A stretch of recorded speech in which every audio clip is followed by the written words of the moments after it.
And welcome to another episode of the Embodied Life Coaching Podcast. I have got Virginia Fox with me this week. And I tell you what is so fun about this episode. Until 6 minutes ago, I had never met or spoken to Virginia before, other than through communicating on Facebook. And what I'm finding at the moment I'm really loving is the ability to really meet like-minded people on the socials, which is so much nicer than like the normal spammy messages and things that we get. So I felt immediately connected to Virginia when I looked at her stuff. Like, we've got a lot of overlap. The way that we work is really similar, and I'm really excited to have her on today to explore some of the stuff that she does, but also a topic that I think that a lot of you will resonate with, which is in the society that we currently live in, where women particularly are told that they can have it all now. We've got all of these rights and all the rest of it. How we still hold ourselves back, and maybe why some of that is. So, Virginia, it's lovely to have you here. Welcome. So glad to have you on. Hello, Louise, and thank you for having me. And as you said, it's quite magical that we meet now here after just connecting shortly before on Facebook. And yeah, it was a nice surprise to find somebody who I have so much in common with. And yeah, I think it's wonderful. Yeah, and lovely. And you are, I might have got this wrong, but I think you're in Switzerland. Yes, I am. Yeah. Yeah. Lovely. So like a lot of my guests, like they might be from the UK or they're from the US. So it's lovely to have you on. Yeah. Just be prepared that sometimes I have to search a bit longer for a word. And as you might hear on my accent, I have learned my English in the States, in Colorado to be exact, where I've spent a part of my youth. So yeah. And yeah. what is because I have seen that you offer some things in German, but what are all the different languages that you speak? I'm curious. I am very much a singly lingual English speaking only person, apart from like very poor French.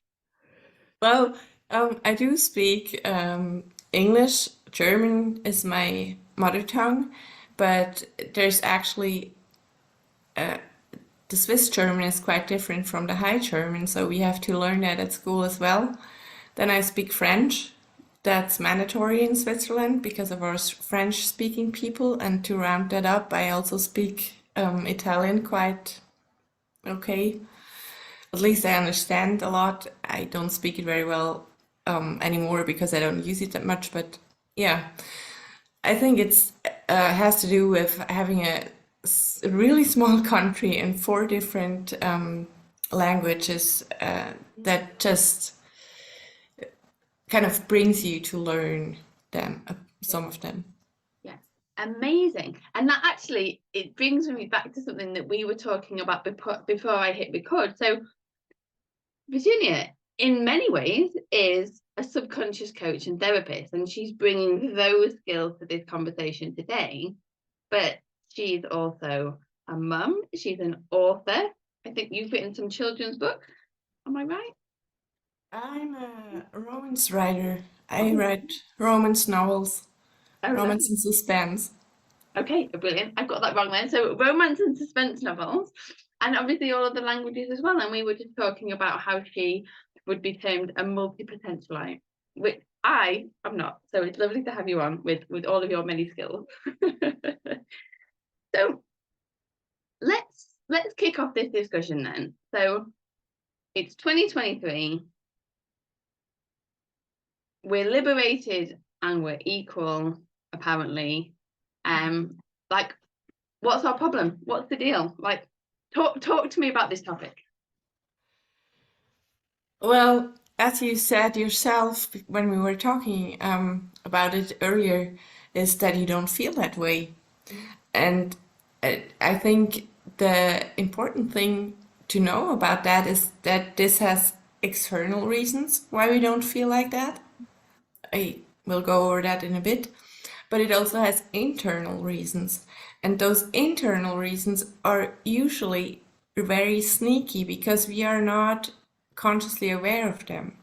That can be the way we grew up and just saw how our parents did things. And even though we might know that some people do them differently, we tend to keep very close to the familiar.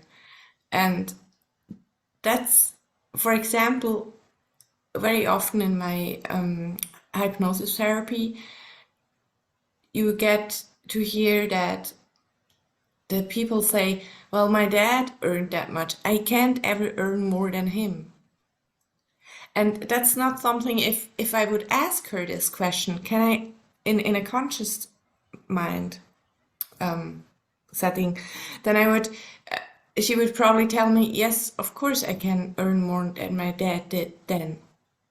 But the truth is that she doesn't believe she can ever earn more than he did. And stuff like this holds us back. And if you don't take the time to uproot those reasons, you're not able to actually deal with them because you don't know what you don't know. Yeah, absolutely. And I think it's such a good point. Like, we get all of these messages about how many choices we have, how we can be anything, how we can do everything. And there might be some theoretical truth in that, and we can talk about how much of that is really true or not. But then you're right, there's the stuff that goes on for us that means we don't actually let ourselves have everything that we want to have. Like, so something that I've been working through a lot recently is this, and I rationally know that this isn't true, but this deep-seated belief that if I do well, like if I do really well and I'm really visible, that it's going to be so damaging because it will make my mum even more jealous, and that will have huge ramifications, and it will harm my sisters. Now, obviously, me doing well will not harm my sisters, but these are the messages that are so deeply programmed into me that I wasn't aware of for a very long time, but I'm now trying to work through as I peel that off so that I actually can step in and step up to that next bit without my whole body shutting me down and being like, no, that's not safe, that's not for you. You just need to stay a little bit quiet in the corner. Yeah, that's totally true. And I mean, if your body does shut down, it has quite the consequences. I mean, I know that for myself, I have been in situations where I actually listened to people talking about relaxing more or regulating your nervous system, and I was like, yeah, well, but I don't know if that works. I know being on hyper alert works very well, and I can keep it kind of together. But now somebody comes and tells me to relax. I was like, no way, I'm going to try that. I don't have a guarantee that not everything will fall apart. And I still have very consciously, I have to pay very close attention that I don't slip back into that. And it can also have health, as you know very well. That's what you teach a lot. Unregulated nervous system can lead to very serious health problems. Yeah, and I think you raised such a good point there about some of the fears that we have about what happens if we do things in a different way. So yeah, we might be able to see that we're holding ourselves back, or we can see we're operating in high alert and we're on go, go, go, go, go all the time. It's like, well, the idea of relaxing is lovely. Yes, I'm lovely. not sure it's for me. Like, I'm not sure this is going to be okay. And I think it really is something that we have to learn. Yeah, it is to allow the unfamiliar become familiar, because before we don't take that chance, we will never experience it. And sometimes, or even often, we don't have the slightest idea where those thoughts come from. I remember in my own training, we did those training sessions with other therapists, and we had so many of them, I didn't have any topics left, to be honest. And then I picked one. I had my nose closed up all the time. Twice a day I had to take nose spray, even though all the doctors or pharmacists told me not to use it more than 5 days. And I was like, well, if I'm not breathing, that's not good either. So I just took it. And I did know it's a bit better if I'm on vacation or something like that, but I couldn't get rid of it. And nobody could diagnose it either. It was just there. And when I had my RTT session, what came up was that my subconscious decided very early on that holding my breath is good for me. So, and the funny thing is, during that hypnosis session, I remembered that I've always been very triggered if somebody tried to talk to me about breath work. I wasn't rational at all. I was like, well, that's nice and fine, but not for me. Go away. Like that. And I mean, I'm an educated person and I'm very interested in various topics, so it wasn't like me at all. But I would not talk with anybody about breath work. So, and also the funny thing is, I still can see why my subconscious came to the conclusion that holding my breath is a good thing, because it still feels for me, if I do it now consciously and aware, it still feels like I can hold off a bit of the sensations that come from all around me. The voices are less loud, the feeling on my skin is less. So I can see where it came from. But obviously not breathing is not a very healthy option. Yeah, but it's so common because we learn to brace and we hold ourselves back, and we actually, when we brace and we experience things that are uncomfortable, we cut ourselves off. And I don't know what the German word for this is, but from the thoracic inlet, like it shuts off. And it means that we can't, so most people don't breathe fully into their diaphragms. They don't get that deep breath. And when they do, like you've just said then, not breathing cuts stuff off. Breathing brings it all up. And it's like, whoa, what is this? So I did my first, I don't teach breath work because I'm not trained in it, but I did my first conscious connected breath journey. I think it's called different things in different places, but where you breathe in and out, big in and out without a gap in between, on like a last July. And I love it, but I tell you what, some stuff comes up. I can believe that. Yeah. So have you tried breath work, or are you still in the like I'm not doing it camp? No, it was actually not that long ago. I'm interested in trying it out, but I haven't yet.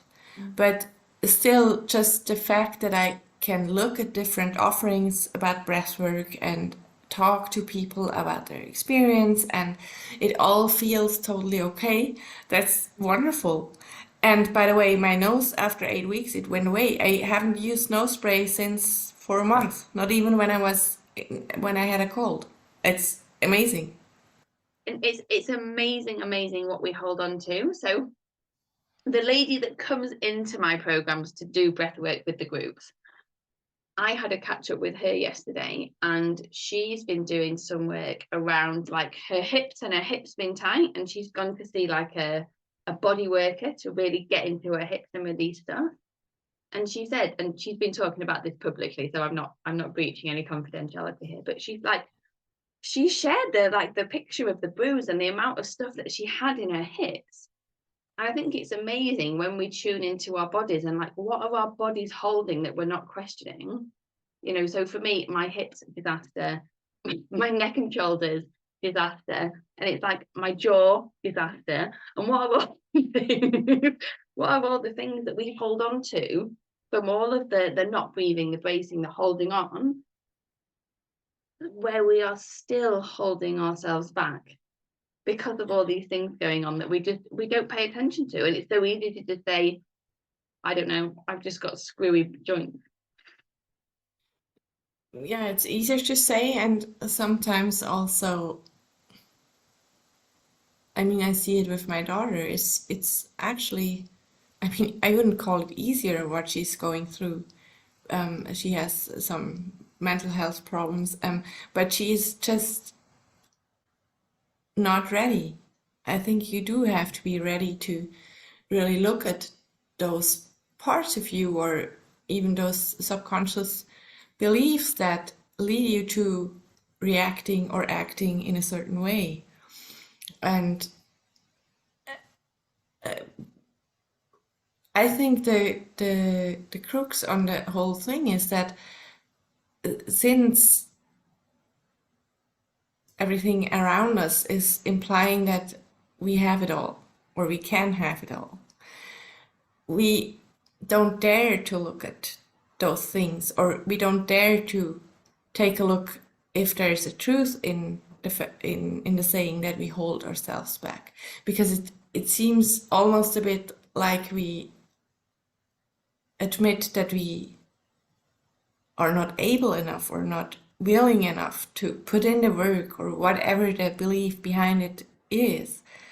It takes a certain amount of courage and also vulnerability to say, I'm not sure that everything is so tippy-toppy. Yeah, and you're right, it is confronting. And I don't know if yours, I feel like you might be similar, but so when I worked in law, I was very much the high performer, the A type, pushing myself very hard. Go, go, go, go, go all of the time. Just very much in that high sympathetic, like you said, that hyper, just keep doing stuff, keep going, keep going, keep going. And only really stopped when I had to, because I pushed myself so far that I wasn't well. And it's been very interesting for me going through like my healing journey and looking at different things. And then probably about 18 months ago, decided to really drastically reduce my caffeine intake and to stop doing all of those things that Keeps us running. whatever that keep right. I have had pretty much a daily nap for the last year and a half, because underneath all of that overperforming, overfunctioning, overdoing was just so much tired, so much drained, so much all of these pieces. And you're right, like I can't do the stuff that I used to do. Like my body's just like, we're not going to push ourselves like that anymore. And that is confronting, because now I have to be like, well, actually, no, I can't do it all because I'm too bloody tired. Yes, and the difficulty is also to communicate that to the outside, to admit that, no, I can't do it all. And I mean, either people think you're sick, which you might actually be, but not necessarily, or they think you are lacking, and they tell you so. Yes, yes, yeah, yeah. Oh, yeah. So the village where I live is a very small village, and the population is mostly quite a bit older than me. And we might do like a walk, and a few people will be on the walk, and I'll say, oh, I'm going home for a nap. And they're like, the outrage of like, I'm not half their age at all, but I am younger than them. You're half our age. What are you doing? How can you're like a retired person. How can you be going home for sleep? Like, what's wrong with you? And I'm like, I'm just taking care of myself and what I need right now. But you're right, it's so like against the norm. Yes. And I think a lot of this stuff is quite challenging, because you do end up, I mean, I can't say I've ever felt like I fit in, but you do feel like even more of an outsider when you pay attention to what's really going on. Or you can. Yes, you really do. But also the opposite is true as well, because if you do dare to look there and to kind of endure all those opposition from the outside, you will also be able to discover so many more possibilities or variations how to live your life. And that's, well, next to your obvious better health, is that the greatest gift, I think, that you can make yourself. Yeah. And my daughter is 17, and she's finishing school next year, so I've seen pretty much everything that there is on education through the years. And I just think it's totally outdated what they teach, because we live in a world, nobody before us has lived in a world where everything is changing so fast and where so many things compete for our attention. And that's a whole other ball game. And they just keep on teaching and or educating those kids the same way they have been doing that 30 years ago. And it's not working. I just can tell you it's not working. It's frustrating me to no end. And I tend to talk about that mostly from a women's view, because I myself am a woman, and I wouldn't, what's the word? I don't want to say that I can imagine how it is as a man. But it's probably it's probably the same on their side. And I just think it makes me so angry that they do not educate the kids of today in self-care, in what it means having so much news all the time, or having to decide which news are to be believed or not, or all this stuff. And I mean, 80 years ago, you just had to kind of handle the news from your village.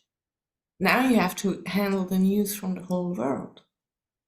And your nervous system is not going to change so fast as the technology does. The evolution doesn't speed up because of that, unfortunately.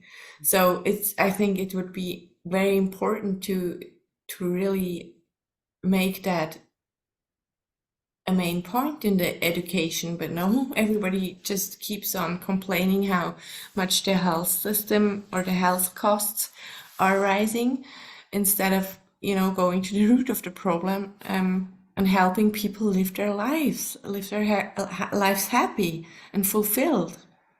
And healthily. But you're right, because we've moved so far away from what is natural, what is healthy, what is needed in order to have a life where we feel well. Like, you're right. So for me now, I live a life where I feel well, and I'm the odd one. Yes. I'm the odd one because I actually listen to my body and take care of myself. That makes me odd.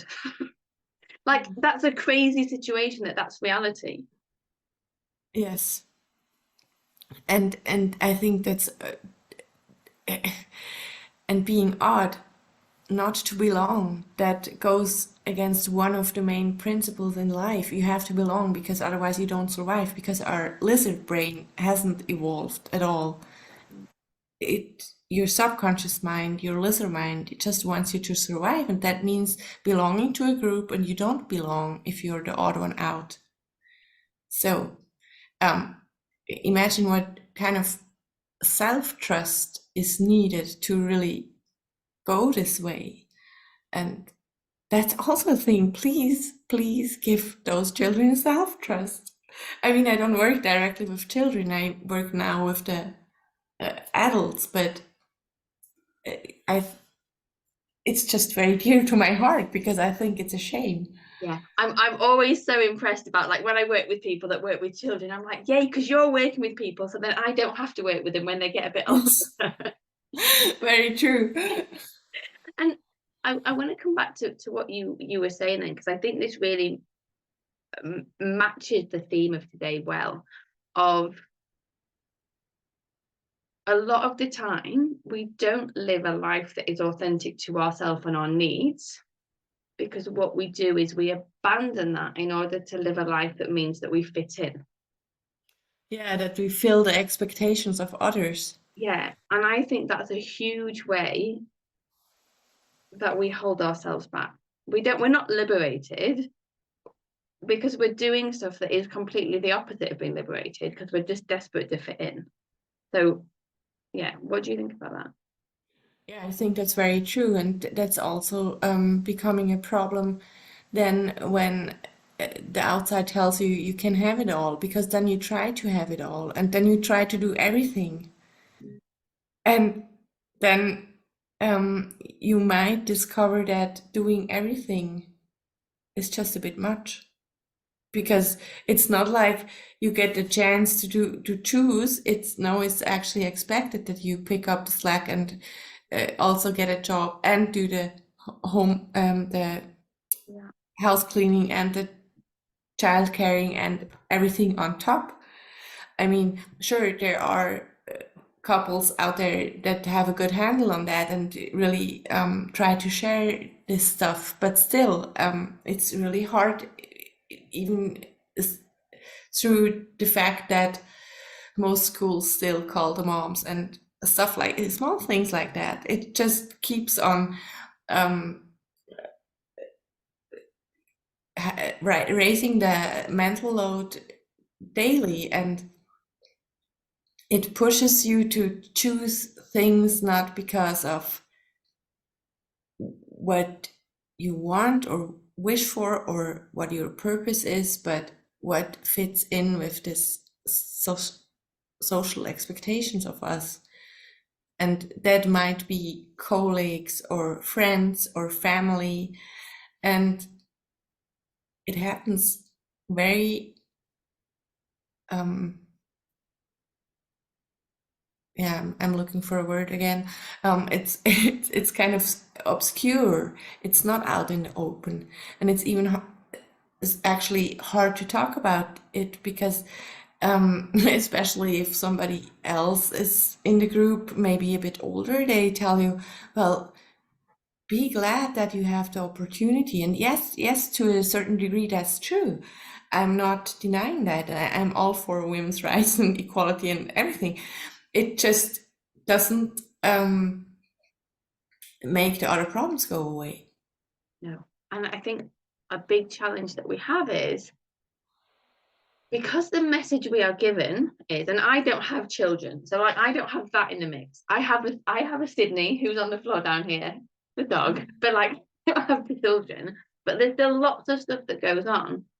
And I think you're right, because it's very easy to get to a place of, I'm doing too much and I can't do all of this. But because the messaging is, no, but you can have it all and you can do it all and it's fine, rather than thinking there's something wrong with this system here, it's very easy to think something's wrong with me. Yeah, I'm not enough. I'm not good enough. Yeah, I need to, because we all learn. I'm going to stick with all, because I think it's right. We all learn that our value is measured by what we do. Like, we have to prove our worth. We have to earn our love, right? And we don't necessarily learn that as adults, but as kids, basically, we did. And then you have all of these messages, and it's like, but I'm over here struggling, but I can't tell anyone because that would make me deficient. Yeah. Because this is what I'm supposed to be able to do. Exactly. And now imagine you are well, you can imagine very well, because you have been a lawyer yourself. You were a so-called high achieving woman. And then at one point you said, well, I'm not going to do that anymore. I'm pretty sure many, many people around you said, how can you leave that? How can you not do that anymore? How dare you to? What a waste.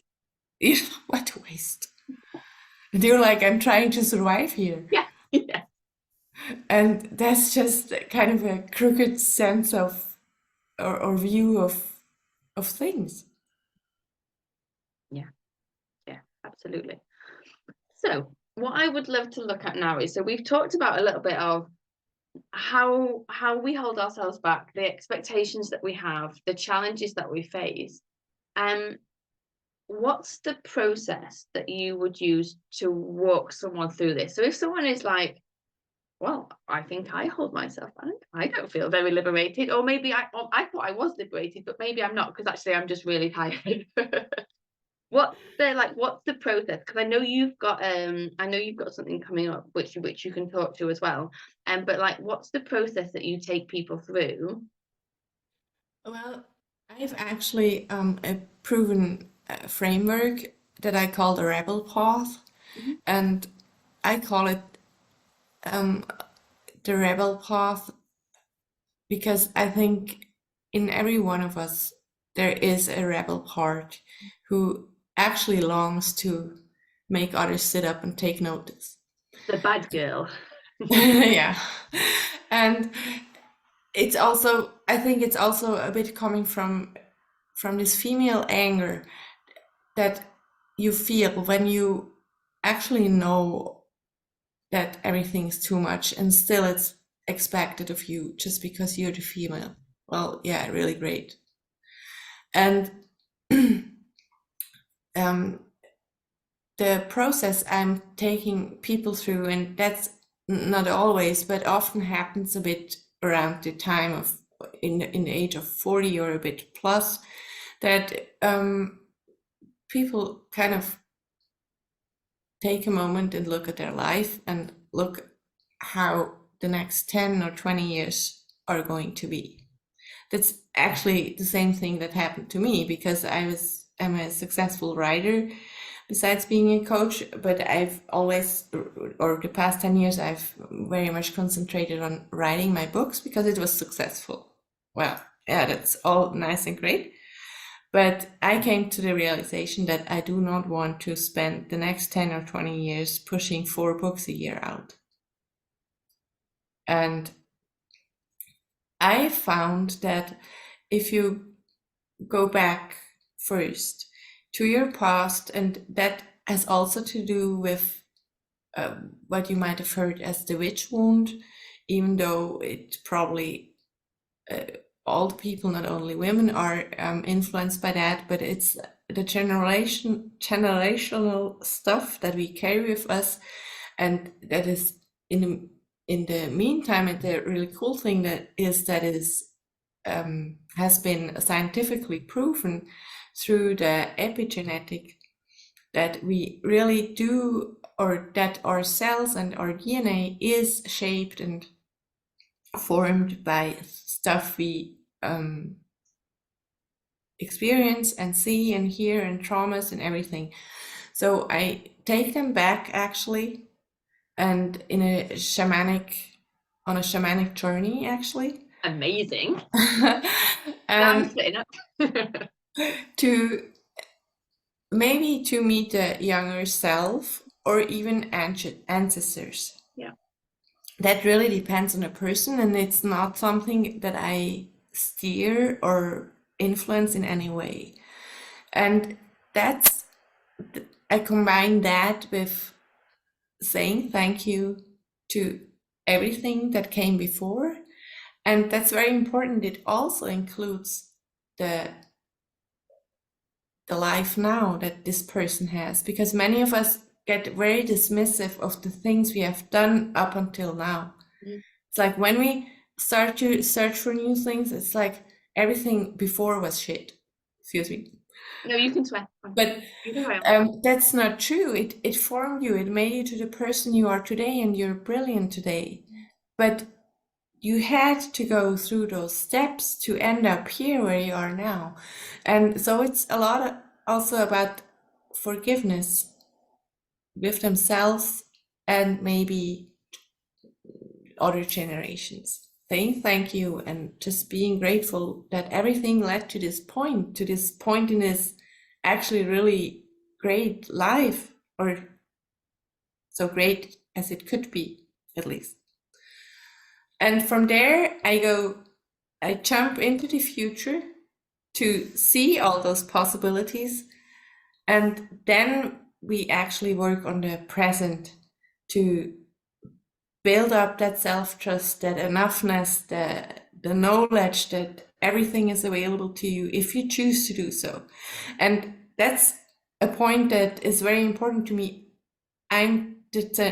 Everything I do, or all my group programs, or the challenge that I will have, this journey, is a totally non-judgmental zone.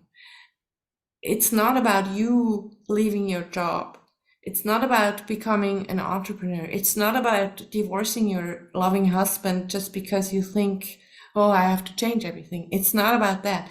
You can choose to stay in your job if you find that's totally your thing and that it was actually perfect already. You can find that out as well. And I think that's very important to keep in mind, because often in the, I say, in the growth space or in the personal development space, there tends to be a bit of the, you're not good enough as you are now, you have to become something totally different. And I think that's, excuse me, bullshit. And I also think it can be very hurtful and misleading. So none of that with my classes or programs. And I just really, it's my wish that everyone sees their own possibilities and their greatness.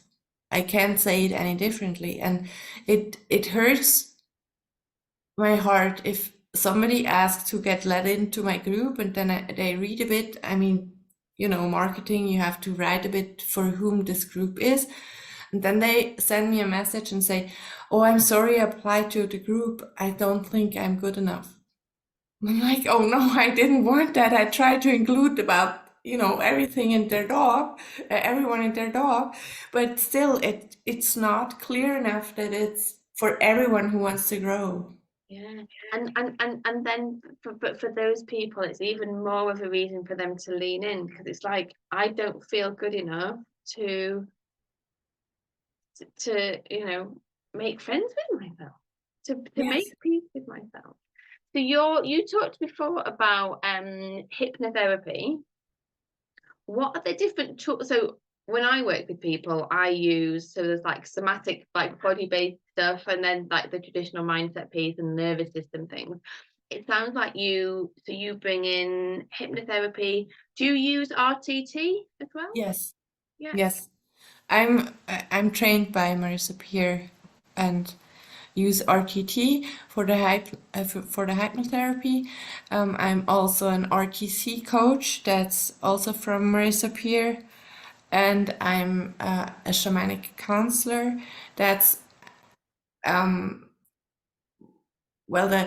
the training was based on the Native American kind of way of living, but I actually always say where I'm from. I mean, I'm from Middle Europe, and that's probably has, if I would have to say, it's probably more a witchy thing.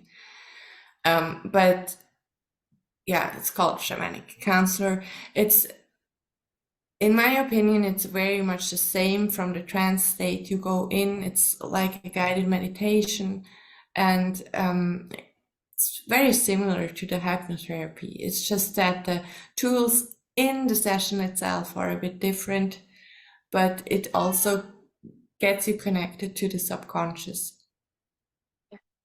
And I love that. And I love speaking to people and exploring different ways of doing this work, because people that have been in my space for a while, there's so many overlaps with what you do with my Address and Unlock program, which is a group program. But the process and the modalities are completely different.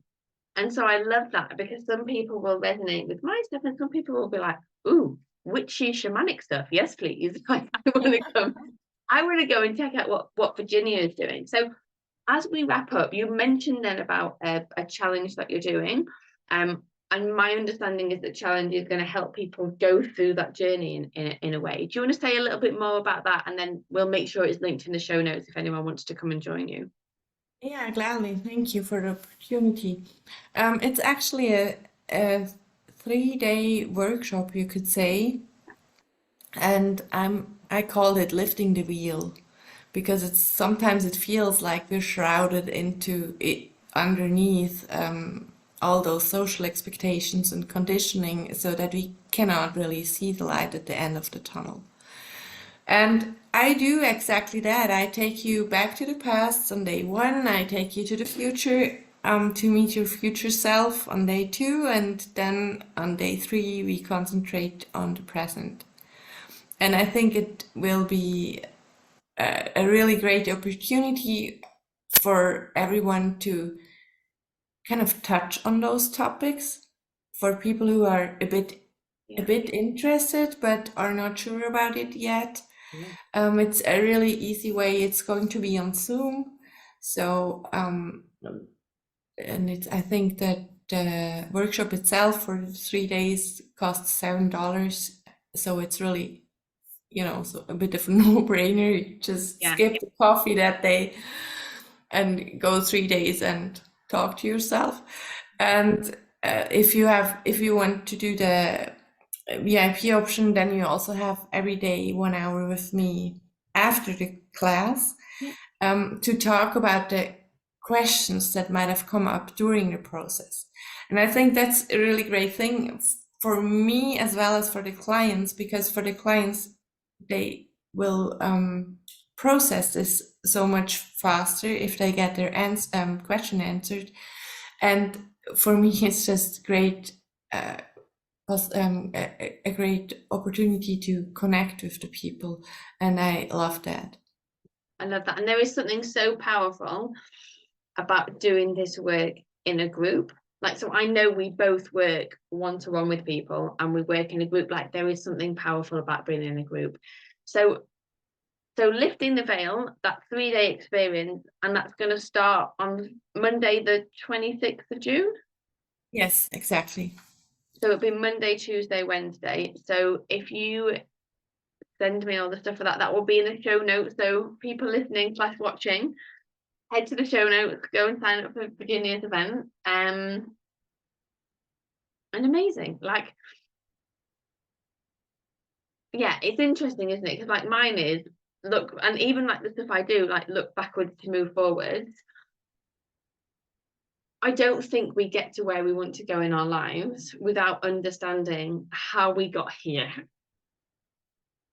Funny that you say that, because as you know well yourself, is that the coaching space is so much, I think even the ICA, this International Coaching Association, is so adamant that coaching should only work with, well, from now to the future. And I think, well, that's all nice and well, but if you don't clean up your stuff from the past, you will not get far, or it will be a lot harder.